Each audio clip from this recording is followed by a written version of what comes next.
when it comes to the crucial years in the WWE, I think that one of the most crucial years that the WWE had was 2005.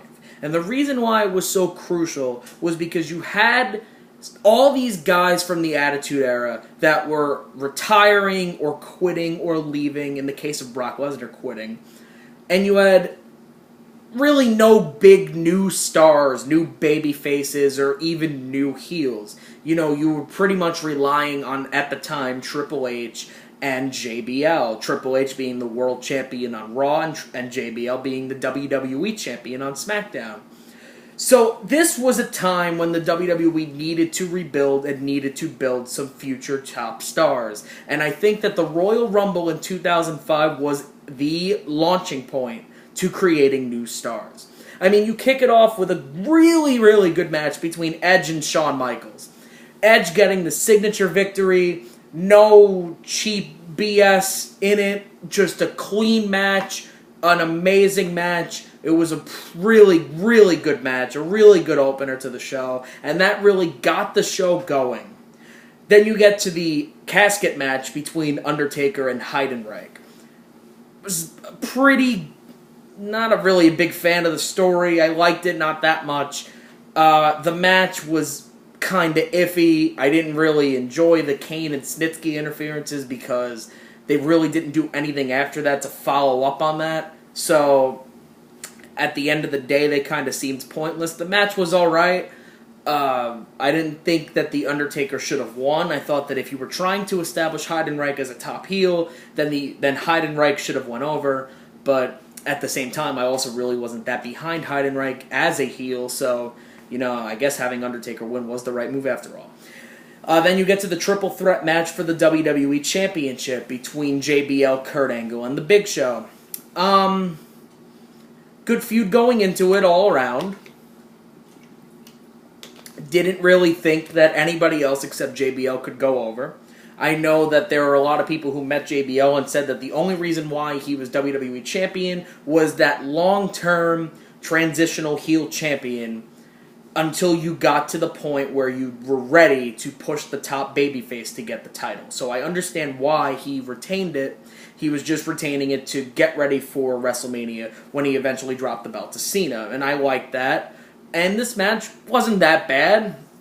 Maybe a little too many interferences. That just didn't work for me. But at the same time, a pretty decent match.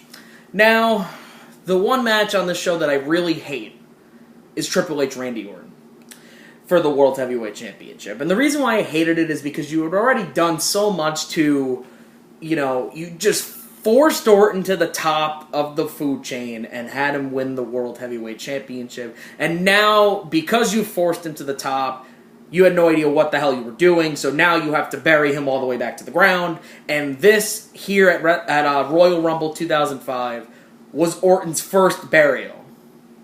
And so far it's been his only burial because now he's one of the top guys in the WWE. But I think here, you had gotten to a point where you have already forced Orton down our throats so much that you needed to bury him back down. I understood that, but this match was awful. The crowd wasn't into this. I wasn't into this. The story was kind of bland. It was just stupid. I didn't think the match was good. So that's all I have to say about this match. It was a really bad match. I'm just saying. And that's a World Heavyweight Championship match at a Big Four pay-per-view. That's really disappointing.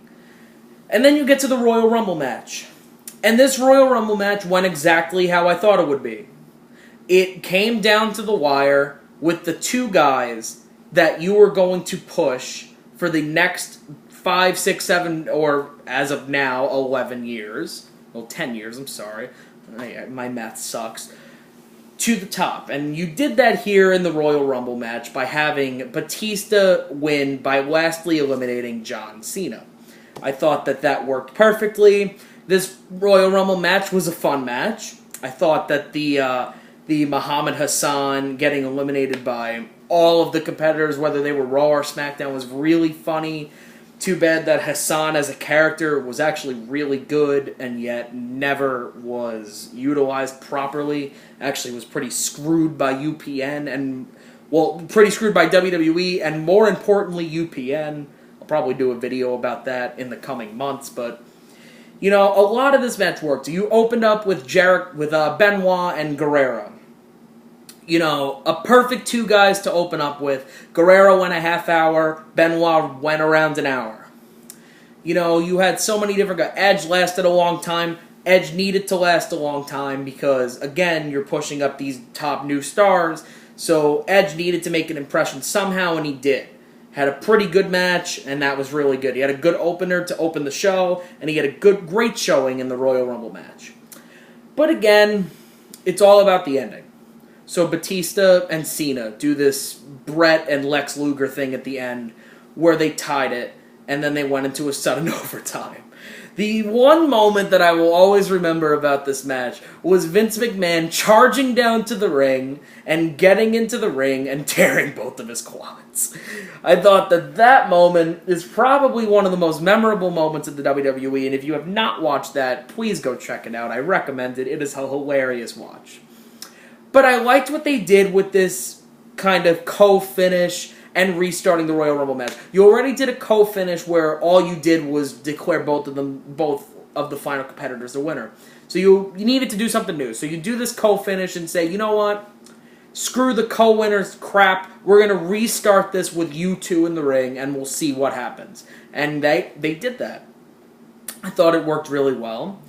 It really elevated Batista up. It did nothing to hurt Cena because, like I said, they were building him up too. Hey, he wound up with the WWE title match at WrestleMania. So what more could you ask for? Again, this match went perfectly. This pay-per-view to me was memorable other than that one match. You know, Taker Heidenreich was just pretty iffy, but Orton versus Triple H just sucked. You had the opening match was really good, and the Rumble match was really good, followed by the space filler of the Triple Threat WWE title match. This pay-per-view worked for me. I recommend going back and watching it.